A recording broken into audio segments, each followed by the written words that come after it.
The orphanage had burned down 40 years ago, they whispered. A lightning strike split the sky and hit the roof like it was guided, but the fire was too quick, too hungry.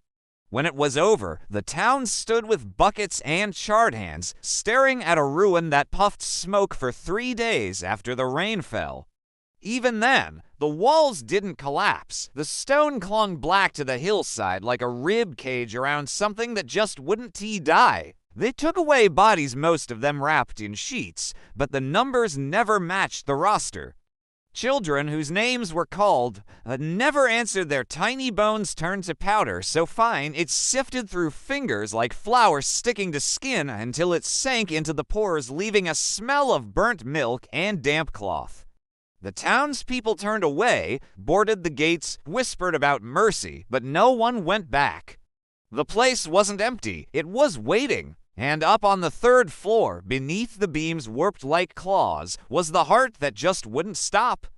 Priests tried everything, blessings, salt, chants, but the nursery just laughed at them, steaming the holy water until it hissed into vapor that carried voices.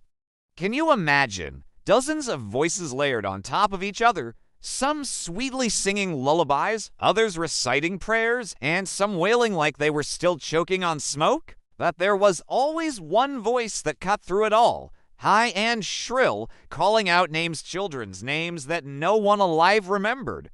It was eerie, right? Then, shockingly, the priests heard their own names whispered back at them, slowly, each syllable stretching out like a dark shadow. They fled, hair turned white and eyes hollow, and after that, no blessing ever touched that haunted place again. If you lingered even longer, those prints would deepen, transforming into real indentations, as if some unseen weight was pressing down. Then, the air would fill with soft, ragged coughs echoing off the walls, sounding like dry leaves scraping against a chimney. The stench of smoke and blistered skin would rise from the floorboards, wrapping around you until your lungs felt tight and every breath tasted like charcoal. Some folks claimed that if you reached into the ash, you'd feel this strange warmth, almost like a heartbeat pulsing beneath your fingers. It didn't feel like fire at all, but more like the soft thrum of flesh, you know? It was as if the very floor had veins, like the house itself was still alive. The nursery, in particular, felt like its beating heart, holding onto all those memories, laughter, whispers, and dreams that just wouldn't fade away. You could almost hear the echoes of children playing, their joy lingering in the air, making the whole place feel so alive and hauntingly beautiful. Why? Isn't that hauntingly beautiful? It's like the essence of life still lingers there, reminding us of what once was. The shapes in the ash would come next: beds, gray and low, sheets sculpted from dust, thin outlines of dolls with eyeless sockets, blocks, and rocking horses reassembled from soot and powder. And then there were the children themselves, lying back into those ash beds, curling their brittle bodies, their hollow sockets tilting toward the door as if waiting to be kissed goodnight. It's almost heartbreaking, isn't it? They didn't move, not at first, but the longer you stared, the more you felt it, right? It was like their lips were just about to tremble, and their chests seemed to shiver as if they were drawing in breath, yearning for a world they could no longer touch. Each detail, every little outline, told a story of innocence lost, echoing in the heavy silence that surrounded them. That heavy silence, the ash shifted across the floor in waves, not moved by footsteps, but crawling, dragging itself, like gray fingers eager to climb back into warmth. Can you imagine? One poor vagrant who spent the night there was found days later on the roadside, his clothes stiff with soot. His mouth was packed full of ash, so tight that his tongue turned black, and his lungs. They collapsed under the weight of it all, as if the nursery had poured itself into him, suffocating him with their silent breath. It's haunting, isn't it? Priests tried everything, blessings, salt, chants, but the nursery just laughed at them, steaming the holy water until it hissed into vapor that carried voices. Can you imagine that scene? Dozens of voices layered on top of each other, some sweetly singing lullabies, others reciting prayers, and some wailing like they were still choking on smoke?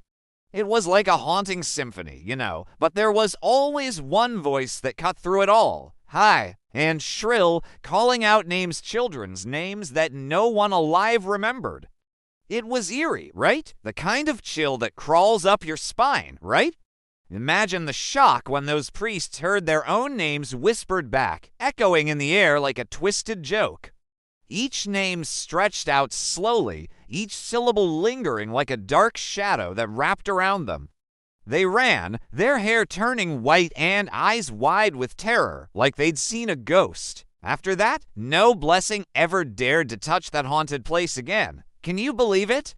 And if you stand outside on a still night, you can see it faint and a bit eerie, right? The upper windows glow with a deep red, almost like hidden coals flickering in the dark. It's as if the building itself is alive, breathing in the night air. You might catch shadows of small heads peering out, curious and cautious, waiting as the ashes rise and fall in a haunting rhythm, like a heartbeat made of dust. It's both beautiful and chilling, don't you think? Just imagine what stories those glowing windows could tell. What secrets lie behind them, whispering through the ages. Some folks believe the ash is alive, spreading like a slow-moving tide, filling in the cracks of old walls, and creeping down river, almost like it's feeding on the breath of anyone brave enough to inhale it.